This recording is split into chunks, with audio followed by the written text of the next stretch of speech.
Salam uşaqlar, bugünkü mövzumuz söz birləşmələri və ardınca cümlədən davam edəcək. Söz birləşmələri. İki və daha artıq sözün məna və qrammatik cəhətdən birləşməsinə söz birləşməsi deyilir. İki və daha artıq sözün məna və qrammatik cəhətdən birləşməsinə söz birləşməsi deyilir. Söz səslərdən, söz birləşməsi isə sözlərdən yaranır. Bir söz səslərdən, söz birləşməsi isə sözlərdən yaranır. Söz ümumi az bildirir. Söz birləşmələrinin tərkibində isə sözlərin mənası konkretləşir, dəqiqləşir. Məsələn, kitab. Burada kitab sözü ümumi əşyanın adıdır. Qayda kitabı. Burada isə məna konkretləşir. Hansı kitab olduğu aydınlaşır.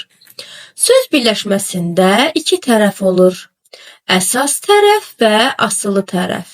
Birinci tərəf asılı, ikinci tərəf isə sonuncu tərəf isə əsas tərəf olur.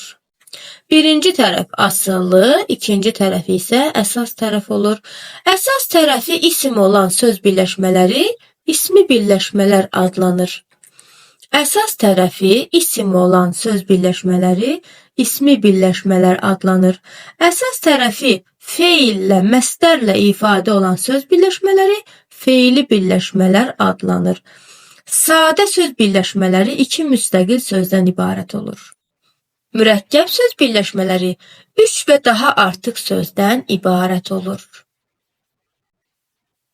Cümlə mövzusu ilə davam edirik. Cümlə. Cümlə insanlar arasında fikir mübadiləsi vasitəsidir. Cümlə vasitəsilə bir iş və ya hadisə haqqında məlumat verilir. Bir şey soruşulur, hiss, həyəcan ifadə edilir. Cümlə ilə söz birləşməsinin fərqi. Görək cümlə ilə söz birləşməsinin fərqi nədir? Cümlə bitmiş fikir ifadə edir. Bir sözdən də ibarət ola bilir. Cümlə üzvləri olur. Deməli, cümlə bitmiş fikir ifadə edir. Bir sözdən ibarət ola bilir. Cümlə üzvləri olur. Söz birləşməsi bitmiş fikir bildirmir. Ən azı iki leksik mənalı sözdən ibarət olmalıdır. Cümlə üzvləri olmur. Oxşar cəhətləri hər ikisi sözlərdən əmələ gəlir. Oxşar cəhətləri hər ikisi sözlərdən əmələ gəlir. Mürəkkəb cümlələr. İki və daha artıq sadə cümlənin birləşməsinə mürəkkəb cümlə deyilir. Bu zaman həmin cümlələrin hər birinin öz mübtədası və xəbəri olur. Məsələn, nənə nağıl danışır. Nənə mübtəda, danışır, xəbər. Uşaqlar ona qulaq asır. Uşaqlar qulaq asır, xəbər. Bu mürəkkəb cümlədir. Mürəkkəb cümlənin tərkib hissələri intonasiya və ya köməkçi nitq hissəsi olan bağlayıcı ilə bağlanır. Mürəkkəb cümlənin tərkib hissələri intonasiya və ya köməkçi nitq hissəsi olan bağlayıcı ilə bağlanır. Məsələn, günəş çıxdı və buzlar əriməyə başladı. Cümlənin genişləndirilməsi. Cümləyə yeni sözlər əlavə etməklə onu genişləndirmək olar. Cümlə Ramin gəldi. Gəlin bu cümləni genişləndirək. Genişləndirilmiş cümlə. Ramin parkdan dostları ilə birgə gəldi. Cümlədəki fikri tam başa düşmək üçün hər bir sözə diqqət etmək lazımdır. Gəlin cümlənin növləri ilə tanış olaq. Hər bir cümlə müəyyən bir məqsədlə deyilir. Buna görə də cümlənin məqsəd və intonasiyaya görə 4 növü var. Deməli, cümlənin məqsəd və intonasiyaya görə 4 növü var.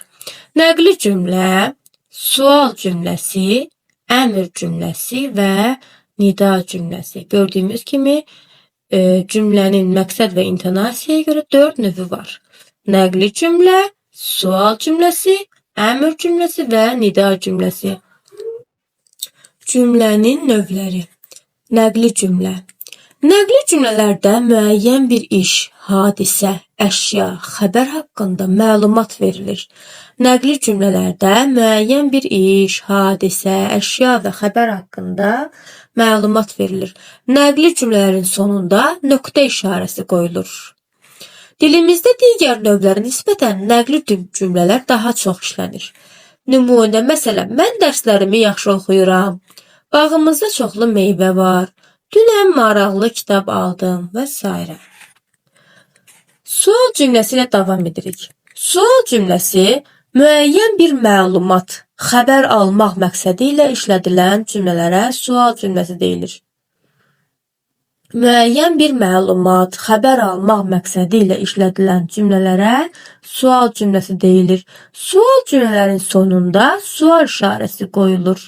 Nümunə: Sən hansı fənni daha çox sevirsən? Ən sevdiyin meyvə hansıdır? Neçə ədəd kitab aldın? Bunlar sual cümlələridir.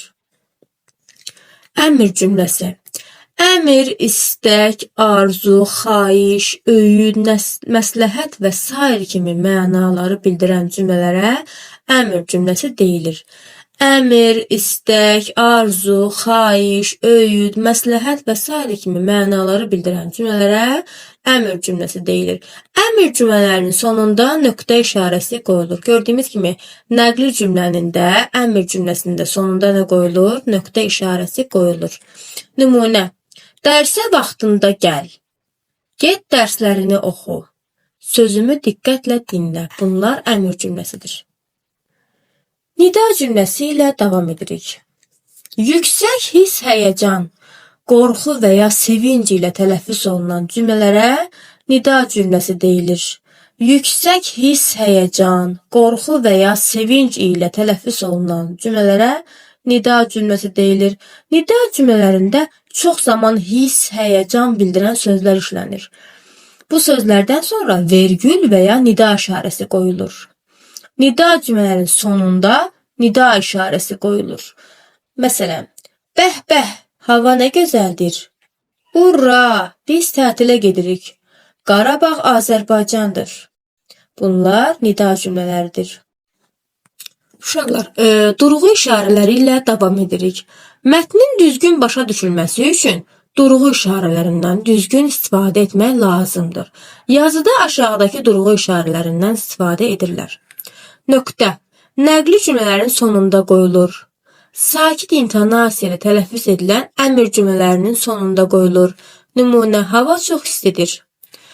Vergül: cümlədə sadalanan sözlər arasında qoyulur. Cümlədə müraciət olunan şəxsi, əşyanı bildirən sözlərdən sonra qoyulur. Məsələn, anam bazardan alma, armud, banan aldı.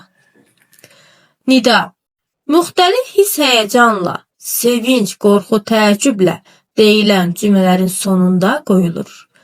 Məsələn, yaşasın, biz qalib gəldik.